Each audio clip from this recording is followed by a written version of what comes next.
Assalamualaikum warahmatullahi wabarakatuh. Waalaikumsalam warahmatullahi wabarakatuh.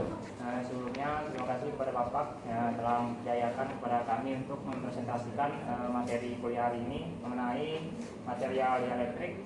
Sebelumnya perkenalkan, kami dari kelompok 8, saya sendiri bernama Fadil Ahmad Andri dengan NIM 2410952017 dengan rekan saya. Saya Nabila Sifa dengan NIM 2410953008. Saya Novel Zaki Wali dengan NIM 2410951002. Saya Diana Hifa dengan NIM 2410952047. Baik, untuk lanjut saja untuk pembahasan materinya. Pertama itu mengenai pengertian dari material elektrik.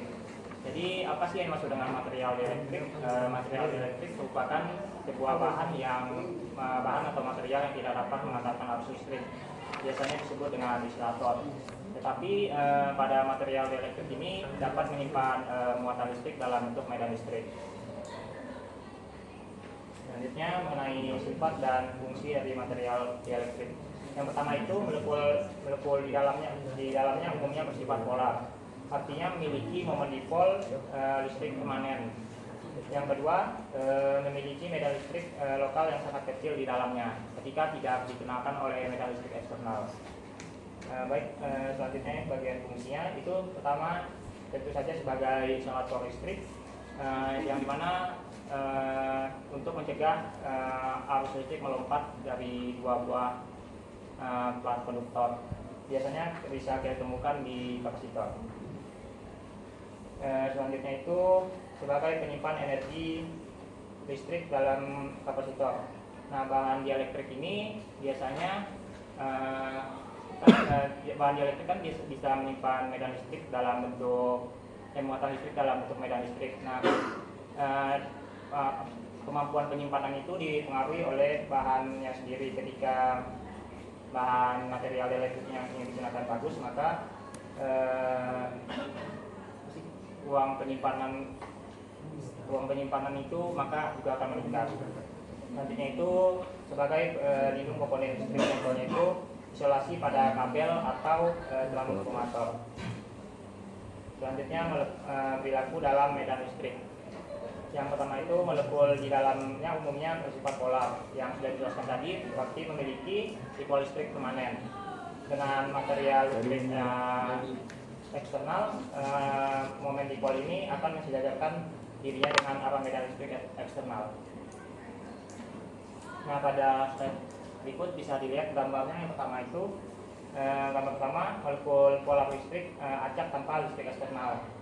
Nah, tetapi ketika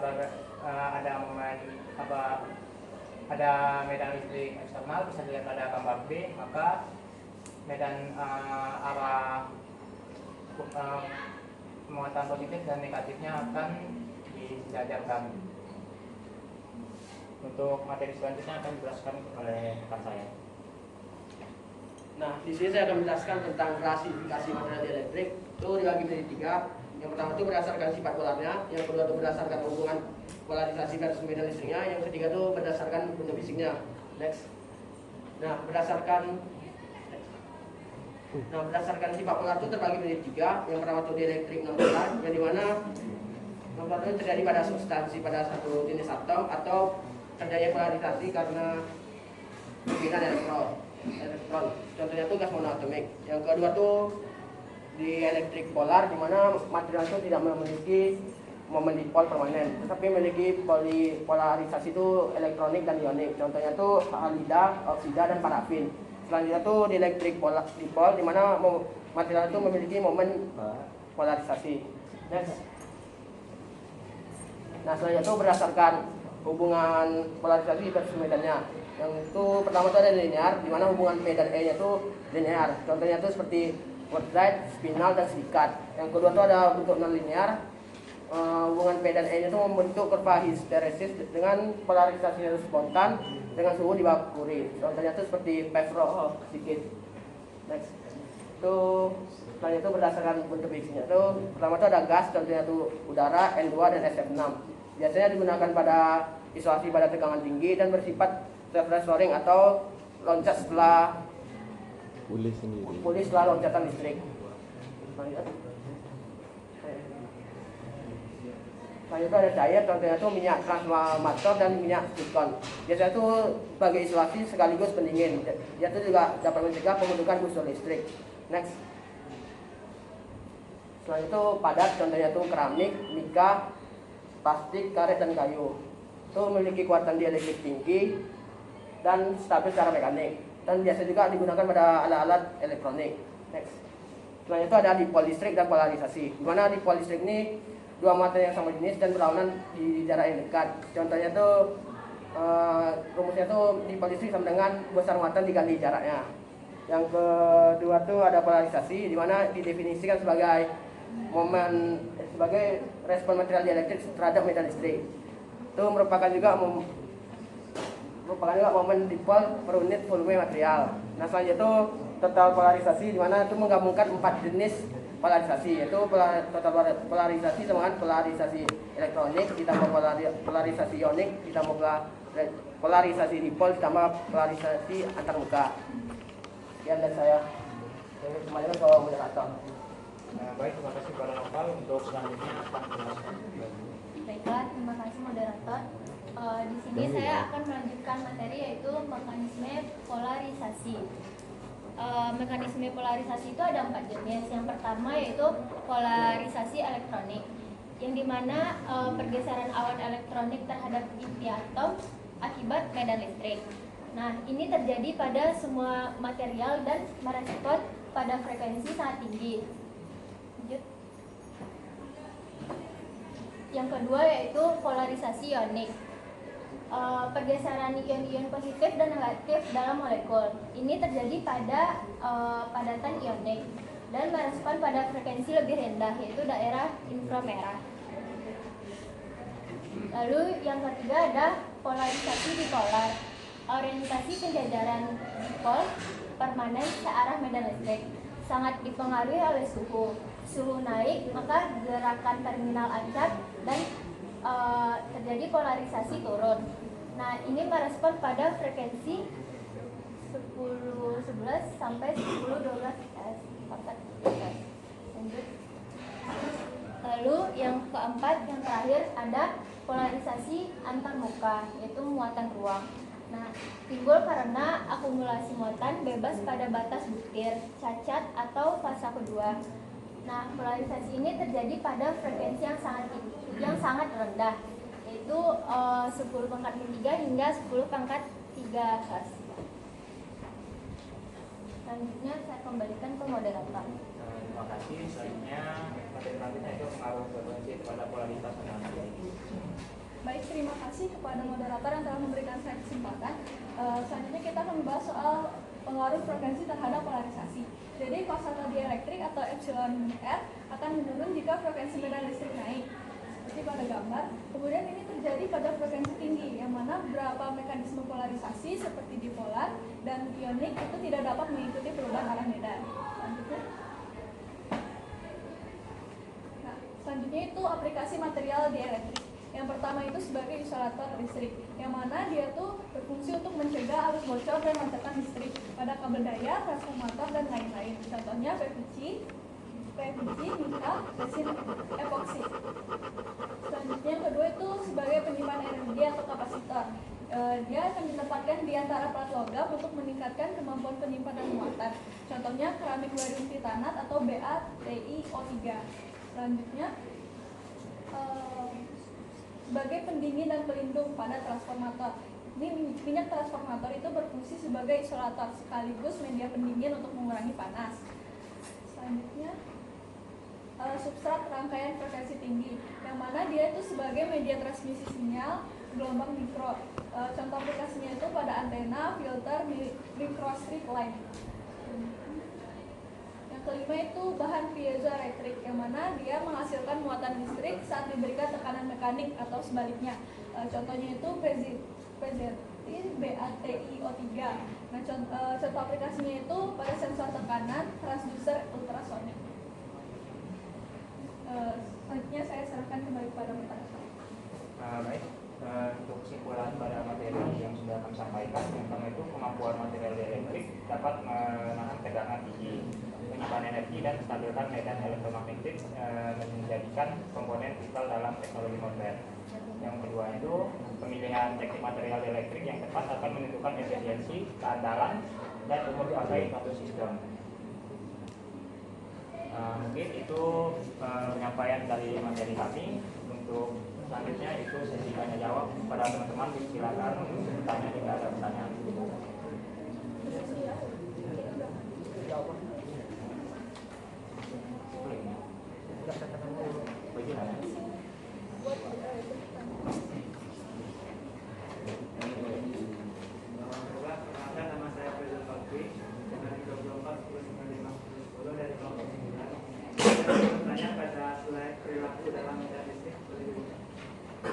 Perilaku dalam slide-nya buka, perilaku dalam medan listrik.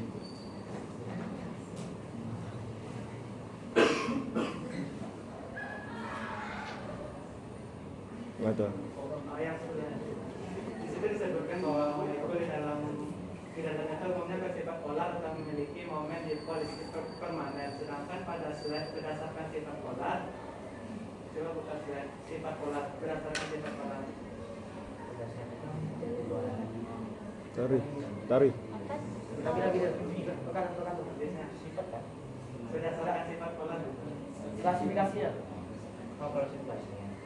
Apa? Yang pertama. Nah, di situ disebutkan bahwa dielektrik polar itu dalam material yang tidak memiliki momen dipol permanen. Jadi apa maksudnya polar itu? Pertentangan jadinya sama sebetulnya.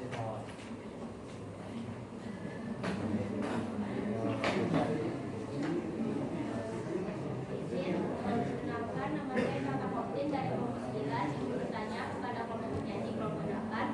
Tadi ada di pengertian material dan elektrik. Kan di sini disebutkan bahwa dielektrik itu isolator yang bisa menyimpan energi listrik dalam bentuk medan listrik. Pertanyaannya, gimana cara material dielektrik itu menyimpan medan listrik?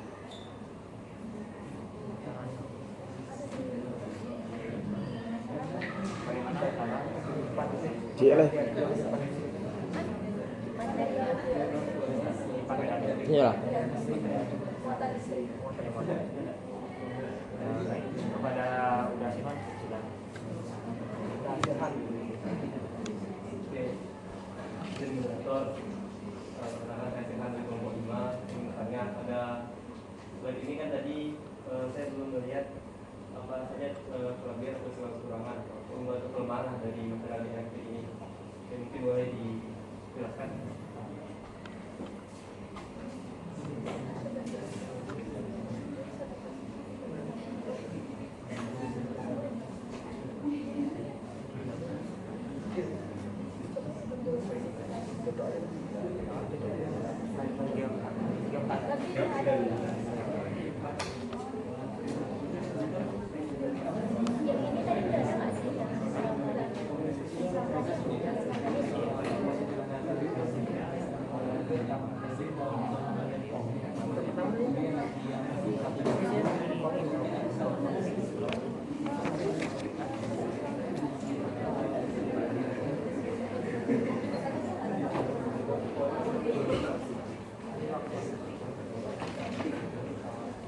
Baik teman-teman, untuk apa ya, izinkan kami untuk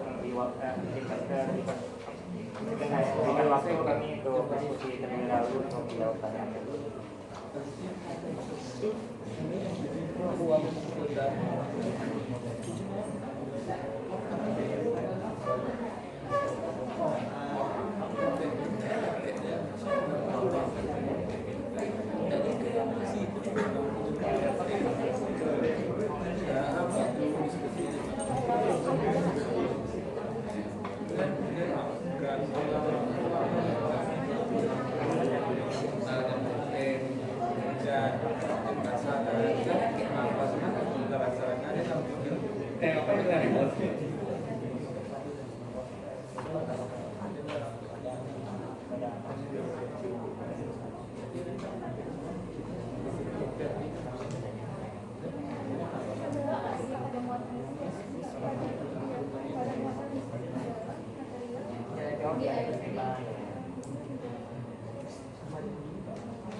Pak.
Faizil akan dijawab oleh Naufal. Dari pertanyaan Faizil kan ada kekeliruan di slide perilaku dan berdasarkan klasifikasinya kan. Itu mungkin ada kekeliruan typo sebenarnya itu momen polar ini memiliki momen dipol permanen. Jadi momen dipol permanen itu adalah ukuran seberapa jauh pusat muatan positif dan negatif ini berpisah. Contoh muatannya itu seperti air atau asam klorida. Sekian dari saya. Apakah sudah cukup, Faizil?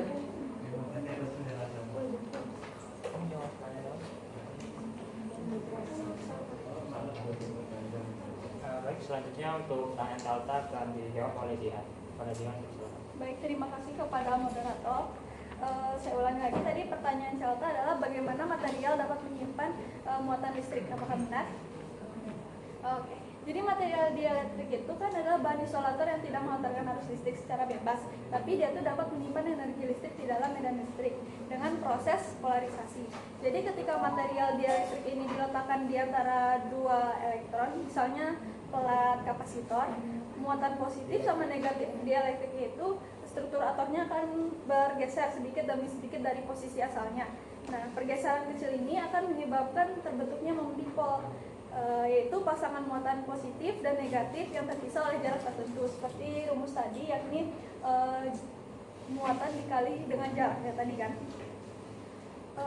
Terus jadi akumulasi momen dipol ini itu akan menciptakan medan listrik internal yang mana dia dapat menyimpan potensial listrik dari bahan. Nah, karena tadi dia tuh menurunkan medan total, sehingga dia dapat meningkatkan kemampuan dari kapasitor ini menyimpan muatan tadi. Apakah cukup?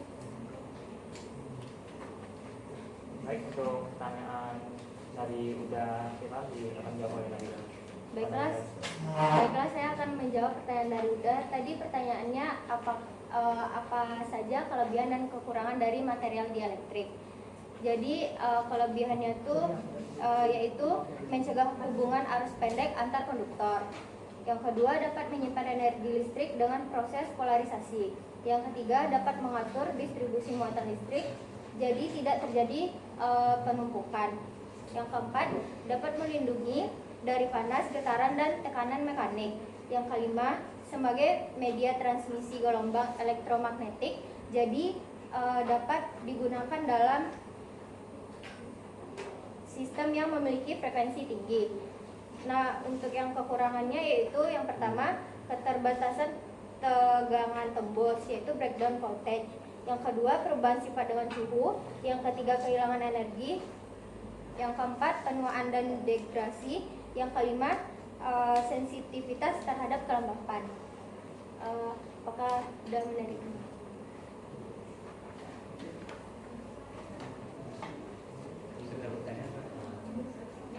Baik, untuk selanjutnya kami akan buka pertanyaan sekali lagi. Apakah masih ada yang ingin bertanya?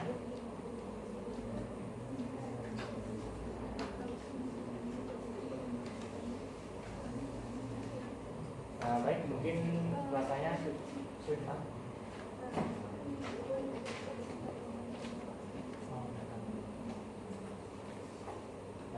Baik, mungkin sepertinya tidak ada yang bertanya. Untuk selanjutnya mungkin pada Bapak bisa dikoreksi mengenai materi yang kami sampaikan. Baik, terima kasih pada Bapak 8. Saya mau bertanya lagi. Kalau ada yang bertanya, tadi kan material dielektrik itu bisa menjadi sebagai isolator, bisa dia menjadi penyimpan muatan. Kapan dia bisa menjadi isolator dan kapan dia bisa menyimpan muatan? Dan apakah tadi kan ada material dielektriknya ada gas, oli, keramik yang padat ya. Apakah semua material itu bisa jadi dua ya sifatnya, apakah kedua bisa jadi isolator dan konduktor gitu, menyimpan muatan?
bahan yang bisa menyimpan itu keramik Pak.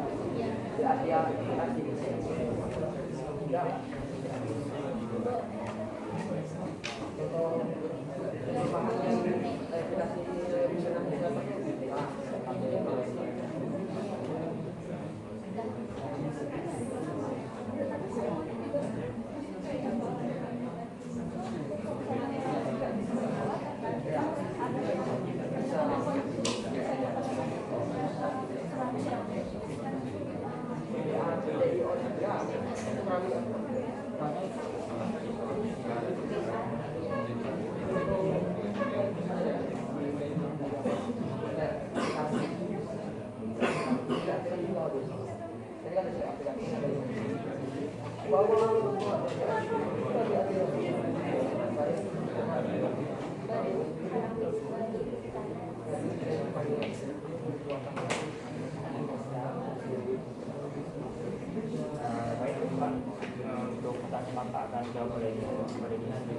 Baik, terima kasih kepada moderator.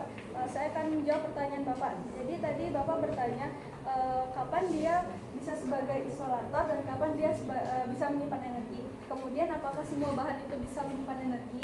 Untuk jawabannya itu kapan dia menjadi isolator itu pada saat dia diaplikasikan kepada bahan yang memiliki arus listrik sehingga dia itu tidak dapat menyimpan menyalurkan energi tadi. Kemudian kapan dia dapat menyimpan energi itu ketika dia diberikan energi listrik sehingga menimbulkan dipol listrik yang mana menghasilkan medan magnet sehingga dapat menyimpan energi tadi Pak. Kemudian pertanyaan selanjutnya itu apakah semuanya itu dapat menyimpan listrik? Jawabannya itu tidak Pak. Tergantung dari bahannya. Untuk bahan yang dapat menyimpan listrik itu tadi keramik barium titanat atau BaTiO3 Pak. Kurang lebih seperti itu. Kenapa BaTiO3 itu bisa listrik? Boleh izinkan kami mencari jawabannya lagi Pak.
bawah Uri. DORI. Uri.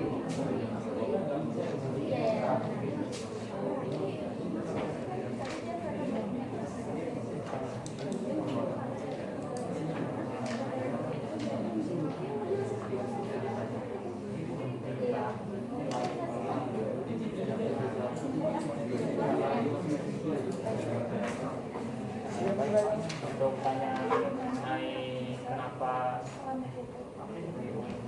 kami ya TO dia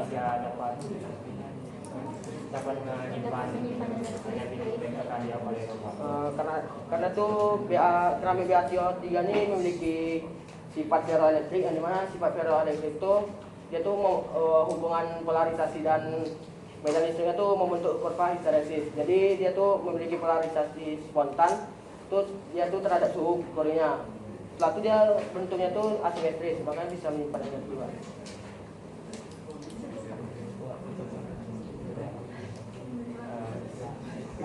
Baik, mungkin sekian mengenai materi presentasi kami pada hari ini. Mungkin jika ada kesalahan atau kurang dimengerti mohon dimaafkan.